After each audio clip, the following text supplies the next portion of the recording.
দীর্ঘ 16 বছর ফ্যাসিস্টদের নির্মম অত্যাচার, নির্যাতন, গ্রেফতার, হত্যা, খুনের মাধ্যমে গণতন্ত্রকে ধ্বংস করে এবং এক দলীয় শাসন ব্যবস্থা চিরস্থায়ী করতে চেয়েছিল আওয়ামী শাসক গোষ্ঠী।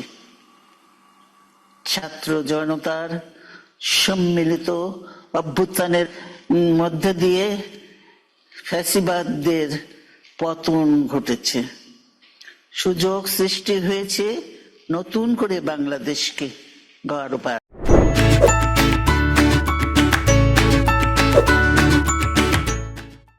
প্রিয় দেশবাসী, আমাদের সামনে যে সুযোগ সৃষ্টি হয়েছে নতুন করে গণতান্ত্রিক ব্যবস্থাকে প্রাতিষ্ঠানিক রূপ দেওয়ার, তা আমাদের দ্রুত সম্পন্ন করতে হবে।